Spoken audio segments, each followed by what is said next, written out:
Hello friends, Kushwaha classes में आपका स्वागत है। आज हम 12th की केमिस्ट्री की सरफेस केमिस्ट्री चैप्टर पे डिटेल्स देखेंगे, इसकी स्टडी करेंगे, इसके बारे में देखेंगे।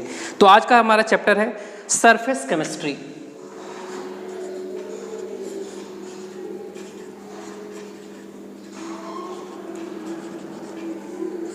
सरफेस केमिस्ट्री में हम 3 पार्टों की स्टडी करते हैं। वो चीज़ें जो सरफेस पे डिपेंड होती हैं उनके बारे में हम स्टडी करेंगे। तो सरफेस पे डिपेंड होने वाली चीज़ें क्या क्या हो सकती हैं? सबसे पहला हमारा हो सकता है कैटालिस्ट हो सकता है, क्योंकि कैटालिस्ट होता है सरफेस पे रिएक्शन होते हैं। दूसरी चीज़ हो सकती है हमारा कोलाइडल सॉल्यूशन के ऊपर हो सकता है। कोलाइड्स के जो साइज होते हैं बड़े होते हैं, वो भी सरफेस के ऊपर डिपेंड होते हैं। और तीसरा टोटली डिपेंड्स है आपका adsorption, it is a surface phenomena. तो ये तीनों टॉपिक है हमारे पास में, कैटालिस्ट, कोलाइड और एडजॉर्प्शन। इसमें सबसे पहला टॉपिक बहुत स्मॉल टॉपिक है but very important topic, it is a catalyst. तो फर्स्ट पार्ट में हम कैटालिस्ट देखेंगे, दूसरे तीसरे में हम कोलाइड और एडजॉर्प्शन के ऊपर स्टडी करेंगे। तो आज हमारा टॉपिक है पहला कैटालिस्ट। सबसे पहले इसके हम इंट्रोडक्शन पे आ जाते हैं। The term catalyst was given by Berzelius. According to Berzelius, catalyst वो सब्सटेंस होते हैं, वो केमिकल सब्सटेंस होते हैं जो किसी रिएक्शन की स्पीड को बढ़ा देते हैं। The rate of reaction increases by catalyst.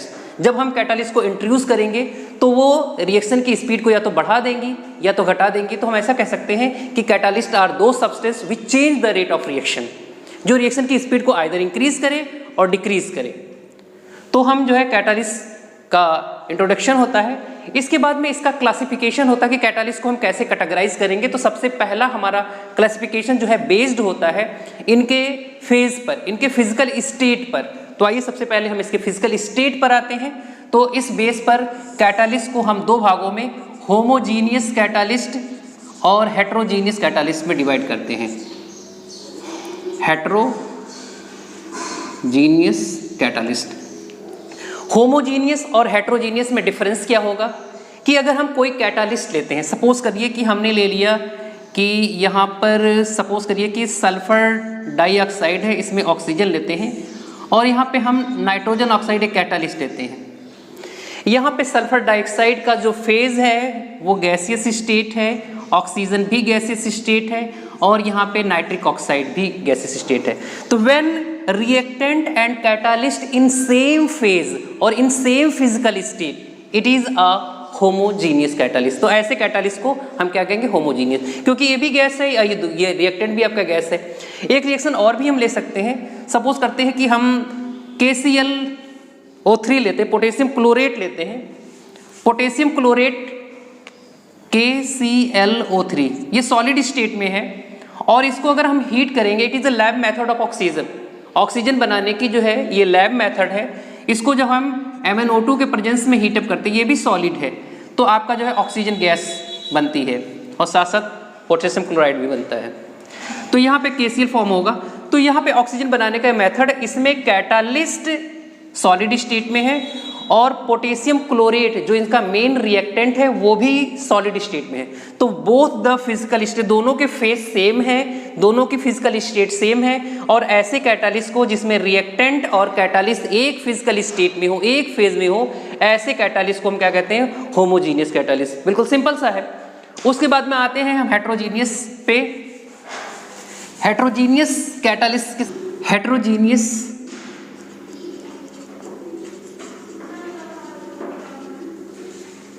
Catalyst. पहले होमोजीनियस में ये था कि रिएक्टेंट और कैटालिस्ट दोनों का फेज जो है सेम था, और हेट्रोजीनियस कैटालिस्ट में कि जब रिएक्टेंट का और कैटालिस्ट का फेज डिफरेंट होगा तब हम इसे क्या कहेंगे? Heterogeneous catalyst. एक एग्जांपल देखते हैं कि हेबर प्रोसेस है अमोनिया बनाने की। तो हाइड्रोजन और नाइट्रोजन को हम रिएक्ट कराते हैं यहाँ पर। तो यहाँ हाइड्रोजन की जो फिजिकल स्टेट है ये गैस है, नाइट्रोजन भी इसका फेज गैस है, और यहाँ पे आयरन ले लेते हैं कैटालिस्ट जो सॉलिड स्टेट में है। तो यहाँ पे रिएक्टेंट और कैटालिस्ट दोनों अलग अलग फेज में है। तो इस तरह के कैटालिस्ट को हम कहेंगे हेट्रोजीनियस कैटालिस्ट। ये तो क्लासिफिकेशन हुई on the basis of their phase, their physical state. अब दूसरा क्लासिफिकेशन हमारे पास में है कि इसको क्लासीफाई कैसे किया जाए, on the basis of their rate of reaction. Reaction की स्पीड की, रिएक्शन तेज होगा, धीमे होगा, जल्दी बनेगा, कम बनेगा, कैसे बनेगा, उसके बेस पे रिएक्शन को हम फिर कई भागों में डिवाइड करते हैं। सबसे पहले हम लेते हैं पॉजिटिव कैटालिस्ट, फिर लेते हैं निगेटिव कैटालिस्ट में है ऑटो कैटालिस्ट है, ऑटो के बाद में हमारे पास में कैटालिटिक प्रमोटर्स हैं, और फोर्थ टाइप का जो हमारा कैटालिस्ट है कैटालिटिक पॉइजन के नाम से फेमस है। Positive catalyst, negative catalyst, auto catalyst, catalytic promoter and catalytic poison. यहाँ पर जो पॉजिटिव कैटालिस्ट में ये होगा कि जो रिएक्शन की रेट को इंक्रीज कर देता है, those catalyst which change, which increase the rate of reaction, which increase the rate of reaction. तो यहाँ पे ऐसे कैटालिस्ट को हम क्या कहेंगे, पॉजिटिव कैटालिस्ट कहेंगे। इसमें एग्जाम्पल में हम कोई भी एग्जाम्पल देते हैं, एक बहुत ही पॉपुलर एग्जाम्पल है कि हम वेजिटेबल ऑयल ले लेते हैं और इसका हाइड्रोजनेशन कराते हैं। यहाँ पर हम ले लेते हैं निकल कैटालिस्ट, तो ये वेजिटेबल घी में चेंज हो जाता है। बहुत सिंपल सा रिएक्शन है। तो यहाँ पर निकल जो है रिएक्शन की स्पीड को क्या कर रहा है, प्रमोट कर रहा है, बढ़ा रहा है, यानी रिएक्शन जल्दी कंप्लीट हो जाएगा। तो इस तरह के रिएक्शन को हम एक पॉजिटिव कहेंगे। और दूसरा हम निगेटिव का एग्जाम्पल लेते हैं। निगेटिव क्या होता है, those catalyst which decrease the rate of reaction, यानी रिएक्शन जो है सप्रेस कर देता है, रिएक्शन धीरे धीरे होने लगती है, तो ऐसे कैटालिस्ट को हम निगेटिव कैटालिस्ट में कहते हैं। तो कैटालिस्ट में अगर हम देखते हैं कि हाइड्रोजन, एक एग्जाम्पल लेते हैं, हाइड्रोजन परऑक्साइड है हमारे पास में H2O2। हाइड्रोजन परऑक्साइड को अगर हम रख देते हैं तो ये हाइड्रोजन परऑक्साइड कुछ समय के बाद में ऑक्सीजन में और वाटर में चेंज हो जाता है। यहाँ पर ये रिएक्शन होती रहती है। तो इस रिएक्शन को हम क्या करते हैं, डिले करने के लिए, इसको हटाने के लिए कि कम हो, धीरे धीरे हो, इस रिएक्शन में हम सब्सटेंस ऐसा कैटालिस्ट डाल देते हैं जो इस रिएक्शन को क्या करता है, धीमे कर देता है। तो इसमें निगेटिव कैटालिस्ट जो है ग्लिसरॉल हो सकता है, ग्लिसरॉल, और ग्लिसरॉल के साथ में हम फास्फोरिक एसिड का भी यूज करते हैं जो रिएक्शन की स्पीड H3PO4 है भाई, कैटालिस्ट की स्पीड को कम कर देता है। तो यहाँ पे ये दोनों फास्फोरिक एसिड और ग्लिसरॉल दोनों जो है आपके निगेटिव कैटालिस्ट के तरीके से काम कर रहे हैं। और एक निगेटिव कैटालिस्ट का बहुत अच्छा एग्जाम्पल है जो बहुत फेमस है, कई बार पूछा जा चुका है, हर जगह पूछा जाता है, लगभग क्लोरोफॉर्म के ऊपर है कि क्लोरोफॉर्म को अगर हम रख दें ऑक्सीजन के प्रेजेंस में, अक्सर क्वेश्चन होता है कि हम इसे रंगीन बॉटल में ही रखते हैं, हमेशा ट्रांसपेरेंट में नहीं रखते हैं, क्योंकि ये रिएक्शन जो है लाइट प्रमोटर है, लाइट के प्रेजेंस में होती है रिएक्शन।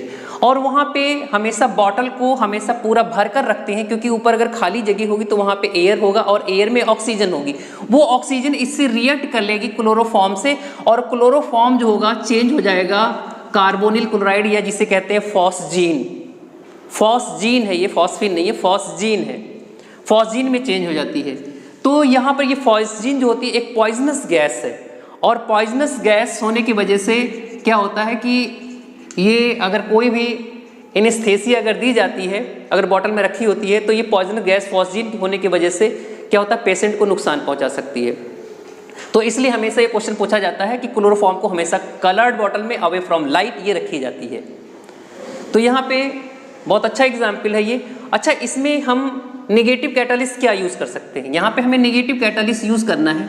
तो यहाँ पे हम मान लीजिए एथिल अल्कोहल या कोई अल्कोहल ले लेते हैं। ये अल्कोहल क्या करती है, अल्कोहल रिएक्शन को सप्रेस तो करती है, साथ ही साथ यहाँ पे जो आपका कार्बोनिल यानी फॉस्जीन जो बनी हुई है, ये अल्कोहल जो है इस फॉस्जीन के साथ में रिएक्ट करके जो है इसे बना लेती है C2H5 whole twice CO3, carbonate, methyl का कार्बोनेट बन जाता है जो एक प्रेसिपिटेट की फॉर्म में आ जाता है, और आपका जो है क्लोरोफॉर्म सही रहता है।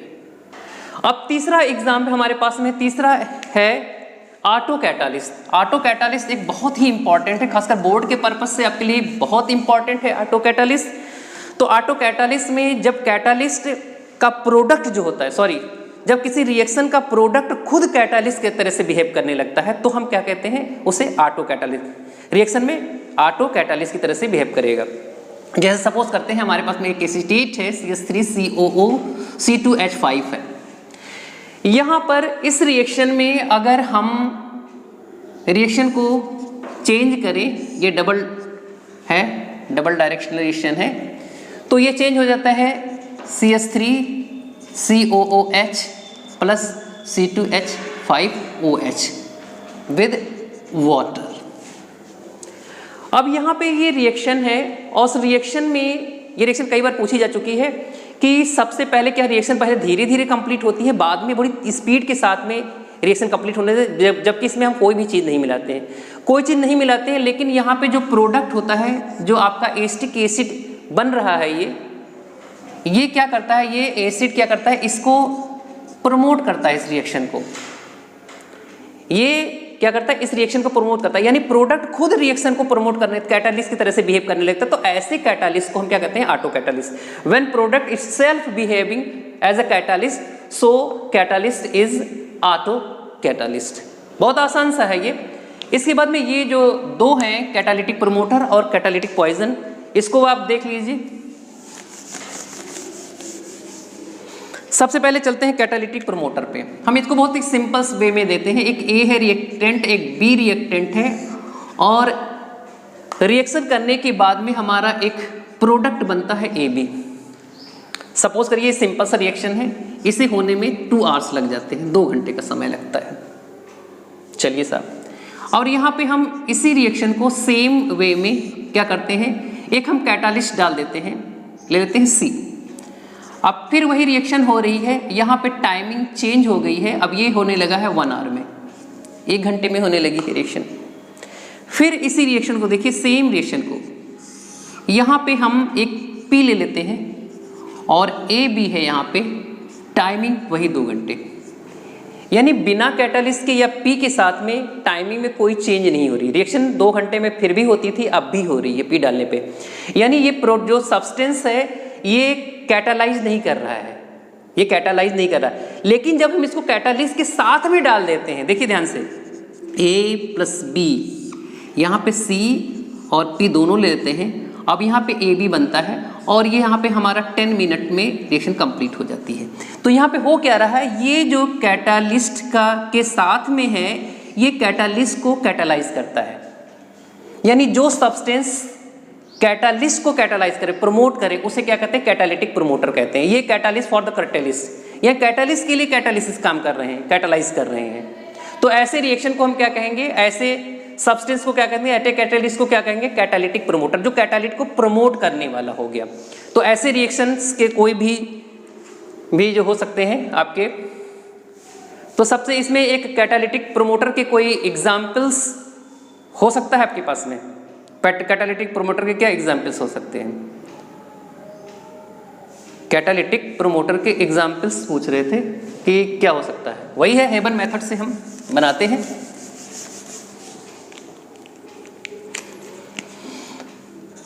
हाइड्रोजन गैस, नाइट्रोजन गैस, और हमारा बना अमोनिया। इसमें आयरन जो है इस रिएक्शन में कैटालिस्ट की तरह से काम करेगा। मॉलिब्डेनम जो है इस रिएक्शन को कोई चेंज नहीं करेगा, लेकिन अगर दोनों साथ में प्रेजेंट होते हैं तो मॉलिब्डेनम का काम है कि ये आयरन के पावर को इंक्रीज कर दे। It means molybdenum increase the catalytic power of iron catalyst. Clear? तो ऐसे सब्सटेंस जो कैटालिस्ट के लिए कैटालिस्ट को कैटालाइज करते हैं, उन्हें हम कहते हैं catalytic promoter. Is it clear? अब अगला लास्ट टॉपिक हमारा है catalytic poison. Catalytic poison, catalytic poison भी बिल्कुल उसी तरीके से है जिस तरह से कैटालिटिक प्रमोटर है, कि कैटालिटिक पॉइजन ऐसे सब्सटेंस, ऐसे एलिमेंट है जो रिएक्शन में कैटालाइज नहीं करते हैं, रिएक्शन को कैटालिस्ट की तरीके से काम नहीं करते हैं, कैटालाइज नहीं करते, लेकिन कैटालिस्ट की पावर को वो क्या करते हैं, डिक्रीज कर देते हैं या किल कर देते हैं। तो ऐसे सब्सटेंस, ऐसे एलिमेंट जो कैटालिस्ट की पावर को किल कर दें या उनको सप्रेस कर दें, उन्हें कहा जाता है कैटालिटिक पॉइजन। और इसका सबसे अच्छा एग्जाम्पल है, हम वही फिर से एक लेते हैं, हेबर मेथड अमोनिया की, और इसको थोड़ा सा डिटेल इस बार देख लेते हैं। हाइड्रोजन गैस, नाइट्रोजन गैस, और ये चेंज होती है अमोनिया गैस में। रिएक्शन एक्सोथर्मिक है, इट मीन्स यहाँ पर हाइड्रोजन गैस कहाँ से लेते हैं, नाइट्रोजन गैस कहाँ से लेते हैं। यहाँ एटमॉस्फेयर की नाइट्रोजन को यूजेबल फॉर्म में यूज़ किया जाता है, 78% नाइट्रोजन है हमारे एटमॉस्फेयर में, उसको हम यहाँ पे नाइट्रोजन को उसको कंज्यूम कर रहे हैं। इस वजह से यहाँ पे जो वर्ड हम इस्तेमाल करते हैं nitrogen fixation, atmospheric gas nitrogen को हम अपने यूजफुल वर्क में यानी अमोनिया के फॉर्मेशन में ले रहे हैं, अमोनिक सिंथेसिस में ले रहे हैं, इसलिए हम यहाँ कहते हैं नाइट्रोजन फिक्सेशन। हाइड्रोजन को हम वाटर गैस से बना लेते हैं कि जब रेड हॉट कोक के ऊपर हम वाटर वेपर डालते हैं स्टीम, तो इट चेंज इनटू CO+H2, यहाँ से हम हाइड्रोजन को यूज़ कर लेते हैं। तो हेबर मेथड में हमारा हाइड्रोजन कहाँ से आता है, वाटर गैस से आता है, यानी सिन गैस से आता है। नाइट्रोजन एटमॉस्फेयर से आता है। फिर यहाँ पर अमोनिया बनती है, और इस रिएक्शन में कैटालिस्ट वेल नोन है, आयरन है। अब यहाँ पे रिएक्शन में जब हम हाइड्रोजन गैस यहाँ से लेने लगते हैं तो यहीं से कार्बन मोनोऑक्साइड भी आ जाती है रिएक्शन में, और ये आयरन जो होता है इस कार्बन मोनोऑक्साइड के साथ में कंबाइन हो जाता है और आयरन का कार्बोनिल बन जाता है।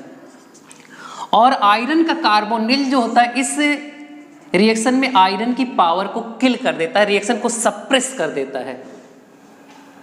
तो यहाँ पे क्या है, ये कैटालिटिक पॉइजन की तरह से बहुत इंपॉर्टेंट क्वेश्चन है कि what is the use of Cu। तो ये Cu आता कहाँ से है, सिन गैस से हमारी आती है। ठीक है, क्लियर है यहाँ तक की। तो यहाँ पे positive, negative, auto catalyst, catalytic promoter और कैटालिटिक पॉइजन हो गया। उसके बाद में हम अगले अपने टॉपिक की तरफ आते हैं।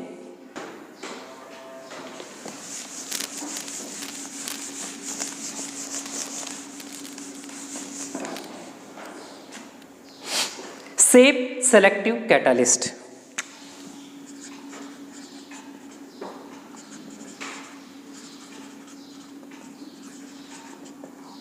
ये भी बहुत इंपॉर्टेंट है बोर्ड के पर्पस से।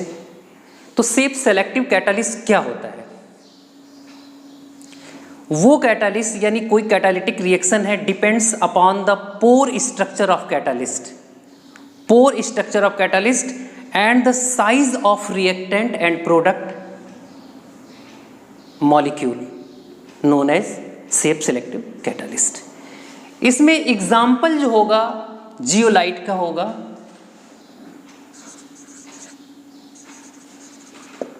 इसका स्ट्रक्चर जो होता है हनीकॉम्ब जैसा होता है।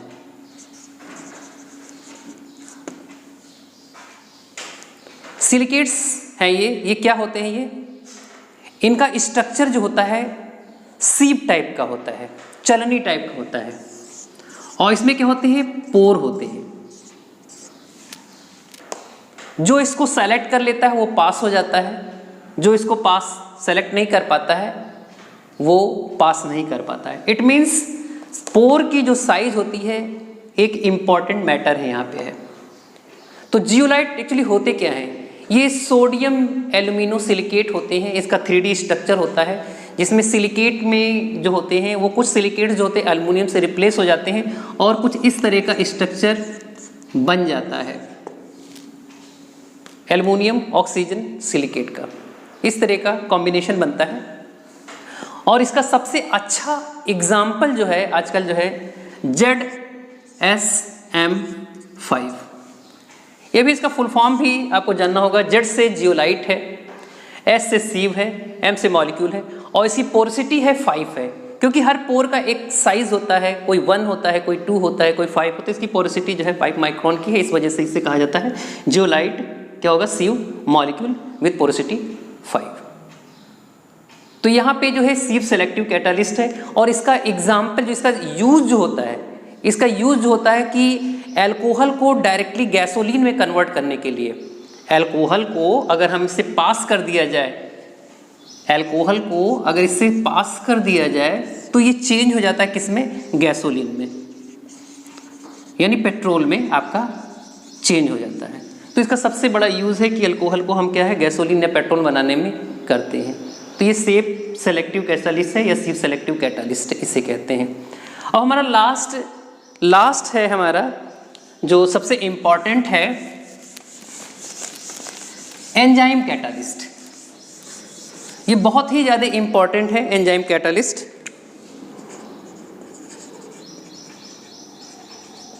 और एंजाइम कैटालिस्ट जानने से पहले कि ये जानना होगा कि एंजाइम, जितने भी एंजाइम्स होते हैं, ऑल एंजाइम्स आर प्रोटीन। और प्रोटीन क्या होते हैं, it is a amino acid. Amino acid क्या होते हैं, जिसमें एमिनो ग्रुप के साथ साथ एसिडिक ग्रुप हो, उसे हम एमिनो एसिड कहते हैं। तो इतने protein is the polymer of amino acid, यानी नाइट्रोजनस कंपाउंड है ये हमेशा क्या होते हैं कि ये ज्वीटर फॉर्म में एग्जिस्ट करते हैं। ये यहाँ से एक चूंकि एसिडिक नेचर का है, यहाँ से एक H मूव कर जाएगा यहाँ से, और ये चूंकि H आयन को रिसीव करता है तो ये एसिडिक कैरेक्टर को, ये बेसिक कैरेक्टर को बियर करता है, एम्फोटेरिक नेचर का है। तो ये आपका हो जाएगा NH3 पॉजिटिव और आपका C यूनिट, ये बना आपका क्या, ज्वीटर आयन बना। तो एंजाइम्स क्या होते हैं, ये प्रोटीन होते हैं। अगर प्रोटीन एंजाइम्स है तो एक चीज और भी जानने वाली है कि इसमें सफिक्स हमेशा एज लगता है। जाइमेज, इन्वर्टेज, माल्टेज, व्हाटएवर जो भी होगा उसमें एज लगेगा, सफिक्स। अब एंजाइम्स के बारे में कुछ और डिटेल्स देखते हैं।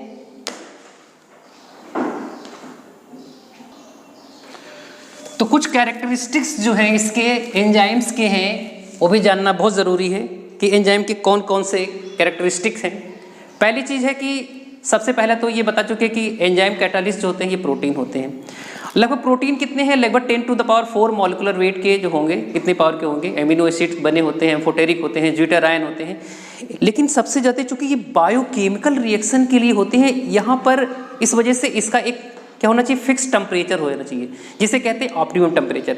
और ऑप्टिमम टेम्परेचर कितना होता है, 25 से लेकर के 35 डिग्री सेंटीग्रेड, क्योंकि 25 डिग्री से नीचे जो होता है ये इनएक्टिव फॉर्म में होते हैं और 35 के बाद में ये डीनेचर्ड हो जाते हैं।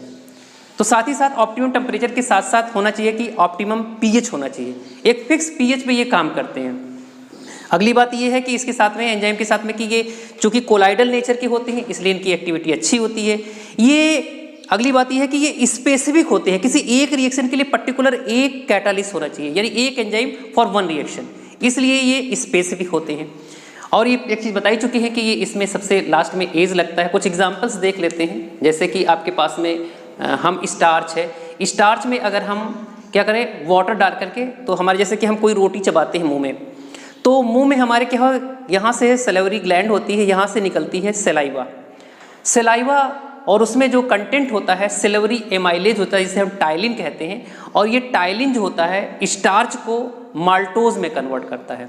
तो स्टार्च को माल्टोज में ये रिएक्शन कैसे होगा, C6 हो गया, H10 हो गया, O5 हो गया, N मॉलिक्यूल ले लें यहाँ पे, और N मॉलिक्यूल वाटर ले लें, इट चेंज इनटू क्या हो जाएगा, C12 H22 O11। यहाँ पे आपका हो गया ये माल्टोज, और यहाँ पे क्या है, ये आपका स्टार्च है। अब इस रिएक्शन को कैटालाइज करने के लिए, कैटालिस्ट जो कैटालाइज होगा इसे, यहाँ पे कौन सा एंजाइम करेगा, टाइलिन, इसे बता चुके हैं, या सेलेवरी एमाइलेज होता है, ये चेंज करता है इसको माल्टोज में। एन मॉलिक्यूल माल्टोज बैलेंस करोगे तो। और कुछ और रिएक्शन है, जैसे हम इन्वर्जन ऑफ सुक्रोज देखते हैं, C12 H22 O11 है, ये हमारा शुगर है, और इसमें हम इनवर्टेज अगर डाल दें तो इनवर्टेज जो होता है 1 molecule of glucose C6H12O6 plus C6H12O6, दोनों के फार्मूला सेम है, लेकिन एक में एल्डिहाइडिक ग्रुप है, एक में कीटोनिक ग्रुप है। ये आपका ग्लूकोज है और ये आपका फ्रक्टोज है। यहाँ पर इन्वर्टेज यूज किया गया है।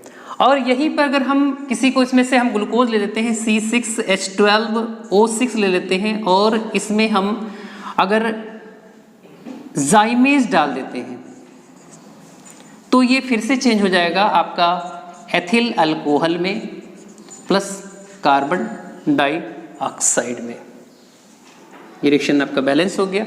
तो यहाँ पे हम ये बताना चाह रहे थे कि चाहे टाइलिन हो, सेलेवरी अमाइलेज हो या इन्वर्टेज हो या जाइमेज हो, ये रिएक्शन बहुत ज़्यादा इंपॉर्टेंट है और इनको ध्यान में रखना है।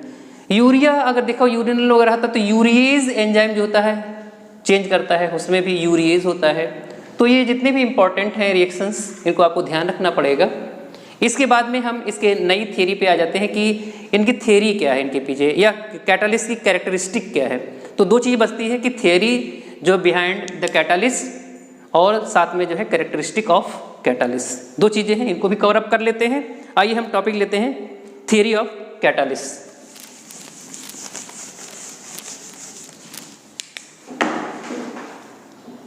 Theory of catalyst. यहां पे हमारे पास में तीन थ्योरी है। सबसे पहली जो थ्योरी हमारी है इंटरमीडिएट कंपाउंड थ्योरी है,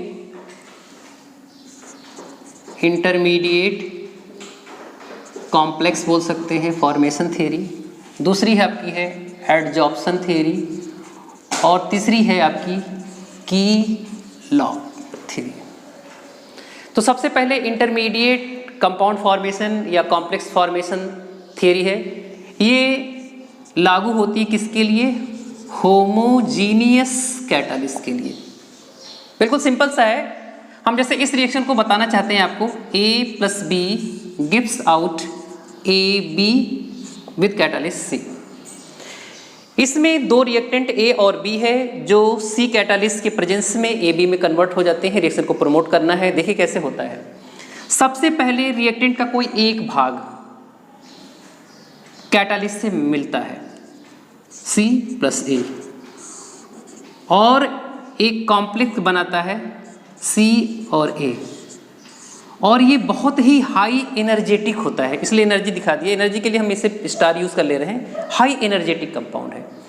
इसके बाद में ये कॉम्प्लेक्स जो होता है अपने रिएक्टेंट के, क्योंकि बहुत ज़्यादा एनर्जी वाला है इसलिए बहुत ये रिएक्शन तो स्लो हो सकती है, लेकिन यहाँ पर जो हाई एनर्जेटिक रिएक्टेंट है ये फिर से रिएक्टेंट के दूसरे भाग से बहुत ही स्पीड के साथ में बहुत ही फास्ट रिएक्शन के अंतर्गत फॉर्म करती है CAB।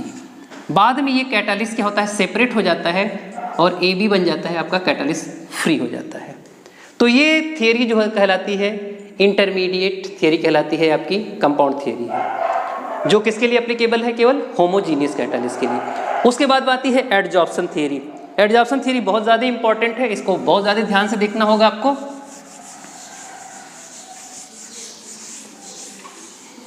एडजॉर्प्शन थियरी जानने से पहले ये जानना होगा जो कैटालिस्ट होते हैं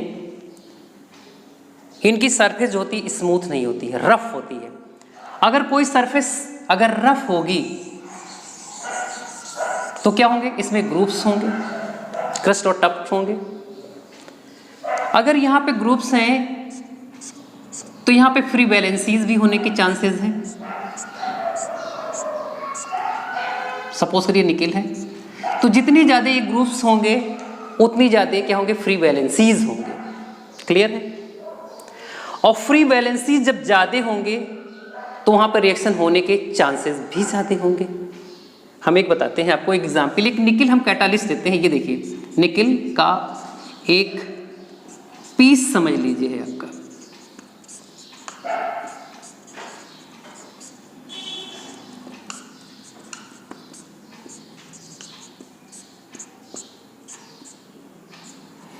यहाँ पे फ्री वैलेंसीज अगर गिना जाए जो अटैच नहीं है तो आप देखिए 1 2 3 4 5 6 7 8 9 10 11 12, यहाँ पे 12 फ्री वैलेंसीज हैं। फ्री वैलेंसीज यानी इन्हें कहते हैं कि एक्टिव सेंटर्स हैं ये, और जितनी ज़्यादा एक्टिव सेंटर्स होंगे उतनी तेजी से रिएक्शन होगा। लेकिन अभी ये आपको लग रहा है कि ये पूरा ब्लॉक टाइप का है, ये फ्री वैलेंसी सरफेस पे है। अगर इनको हम ब्रेक कर दें, इनको हम तोड़ दें टुकड़ों में, अब यहाँ पे देखिए, यहाँ पर एक एक में क्या, 1 2 3 4 4 एक निकल के साथ में 4 फ्री वैलेंसीज हुई। इसका मतलब अगर हम सॉलिड फॉर्म के, अगर इसे हम क्या करें, इसे पाउडर फॉर्म में या कोलॉइडल फॉर्म में ले लें तो वहाँ पे नंबर ऑफ फ्री वैलेंसीज क्या हो जाती है, बढ़ जाती है। अगर नंबर ऑफ फ्री वैलेंसीज बढ़ जाएंगी तो वहीं पे रिएक्टेंट क्या होंगे, पहले क्या होंगे, एडजॉर्ब होंगे, और एडजॉर्ब होने के बाद में क्या होगा, रिएक्शन करेंगे और कंपाउंड बनेगा। तो ये बात क्लियर हुई कि ये जो होते हैं, पहली बात कि कैटालिस्ट जो होते हैं इनके सरफेस क्या होता है, स्मूथ नहीं होते हैं, वहाँ पे टफ टफ क्रस्ट होते हैं, जिसकी वजह से फ्री वैलेंसीज के नंबर बढ़ जाते हैं। या पाउडरी फॉर्म में या क्रिस्टल के फॉर्म से ज़्यादा जो है पाउडर फॉर्म में होते हैं, क्योंकि सरफेस एरिया बढ़ती है, सरफेस एरिया बढ़ने की वजह से फ्री वैलेंसीज भी बढ़ जाती है यहाँ पे, और फ्री वैलेंसी बढ़ने की वजह से जो कैटालिस्ट होते हैं उसकी पावर भी बढ़ जाती है। इसको हम जो है एक रिएक्शन के द्वारा देखते हैं। सेबातिये सेंडरेंस एक मेथड है रिएक्शन, उसमें अगर ध्यान दें आपके पास में जैसे ये C2H4 है, इसको ऐसे लिखा जाए,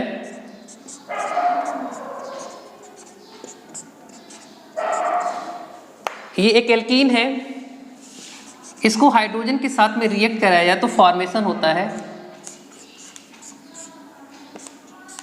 एथेन बन जाता है आपका। एथिलीन जो है एथेन में चेंज हो जाता है, और यहाँ पे प्रेजेंस होता है रेने निकल का। This reaction is known as Sabatier Senderens method. Clear?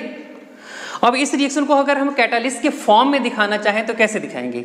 ये हमारा कैटालिस्ट है, इसकी सरफेस है, यहाँ पे फ्री बैलेंसीज है, फ्री बैलेंसीज के ऊपर क्या होगा, पहले एथिलीन क्या होगा, जुड़ेगा, C2H4, ये एडजॉर्ब हुआ, और हाइड्रोजन भी यहाँ पे एडजॉर्ब हुआ, तो यहाँ पे निकल है, ये हम लिखेंगे यहाँ पे एडजॉर्प्शन। और एडजॉर्ब होने के बाद में क्या होगा, इसके सरफेस पे ही क्या होगा, रिएक्शन होगा, और रिएक्शन हो गया, और रिएक्शन होने के बाद बनेगा C2H6, अभी यहाँ पे अटैच है। थर्ड स्टेप में क्या होगा कि ये इसके कैटालिस्ट जो होती है, प्रोडक्ट जो होता है कैटालिस्ट के सरफेस को छोड़ देता है C2H6, और आपका ये कहलाता है डीजॉर्प्शन। यहाँ पे हमने दो टर्म्स यूज किए हैं, पहली चीज एडजॉर्प्शन और डीजॉर्प्शन और रिएक्शन। यहाँ पे कैटालिस्ट की जो फ्री वैलेंसी फिर से अगले रिएक्शन के लिए प्रमोट कर रही थी, यहाँ पे दो बातों पे हम लोग पहले ध्यान देते हैं कि एडजॉर्प्शन क्या होता है।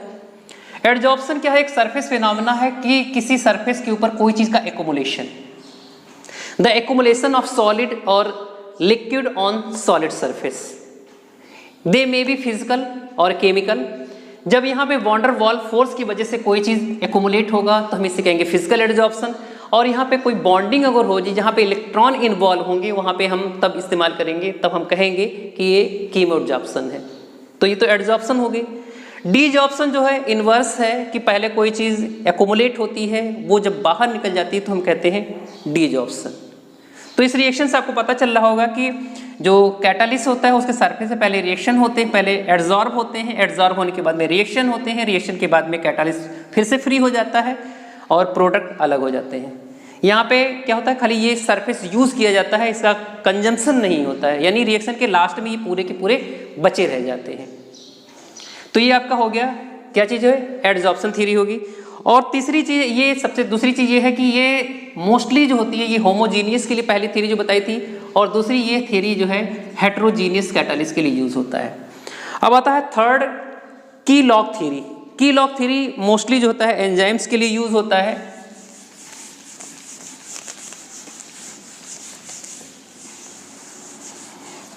इसमें क्या होता है कि आपके पास में रिएक्टेंट होता है, इसके साथ में पहले एंजाइम्स मिलता है, एंजाइम्स मिलने के बाद में क्या होता है, रिएक्टेंट प्रोडक्ट में चेंज हो जाता है और आपका एंजाइम फ्री हो जाता है। सिंपल सा है, लेकिन इसमें की लॉक टाइप का होता है क्योंकि ये स्पेसिफिक होते हैं। सपोज कर लीजिए कि हमारे पास में कोई एक कैटालिस्ट है,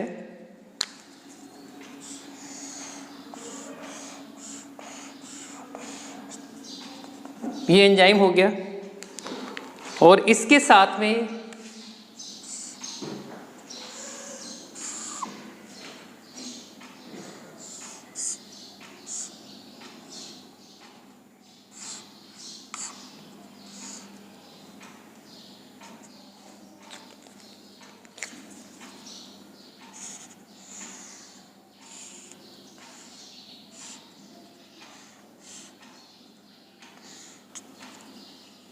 ये एंजाइम हो गया और ये आपका रिएक्टेंट हो गया, और रिएक्टेंट और एंजाइम का कॉम्बिनेशन हो गया यहाँ पे।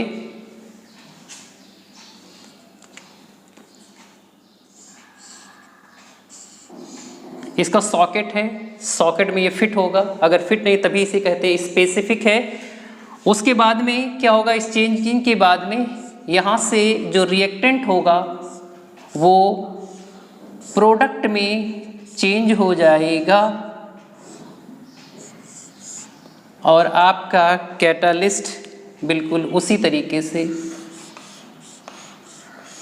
फ्री हो जाएगा। कैटालिस्ट मीन्स एंजाइम, ये एंजाइम फिर से फ्री हो गया, ये प्रोडक्ट 1 प्रोडक्ट 2 में कन्वर्ट हो गया। ये थ्योरी कहलाती है, की लॉक थ्योरी कहलाती है। अब इसके बाद में लास्ट टॉपिक इसका है कि इसके कैरेक्टरिस्टिक के बारे में जान लिया जाए। तो कैटालिस्ट की कैरेक्टरिस्टिक बहुत इंपॉर्टेंट है कि there is no change in amount and composition of catalyst after catalysis, physical state में बी चेंज।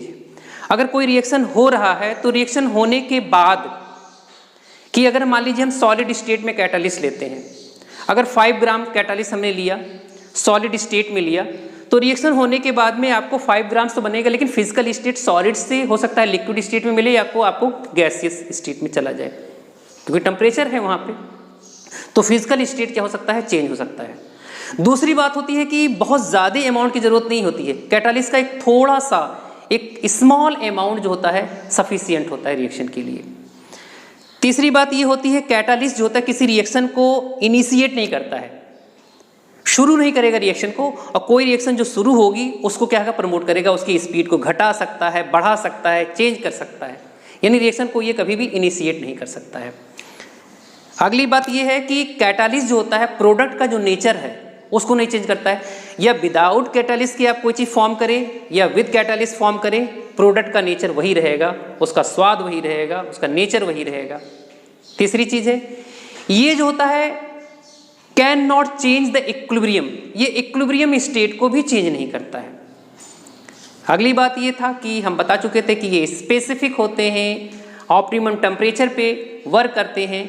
और अगली चीज़ होता है कि रिएक्शन कैसे काम करते हैं, कैटालिस्ट कैसे काम करते हैं, ये increase the rate of reaction by decreasing the activation energy, ठीक है, और ट्रांजिशन मेटल होते हैं। इस बात को फिर से हम देख लेते हैं कि increase the rate of reaction by activation energy कैसे करते हैं। एक हम बिल्कुल सिंपल सा है, ये लास्ट हमारा पार्ट है, इसको देख लेते हैं, बहुत ज़रूरी भी है ये, कि हम एक रिएक्शन लेते हैं कोई ए और ये प्रोडक्ट में चेंज होता है, रिएक्टेंट ले लीजिए आर, चेंज होता है प्रोडक्ट में, यहाँ पे कैटालिस्ट है।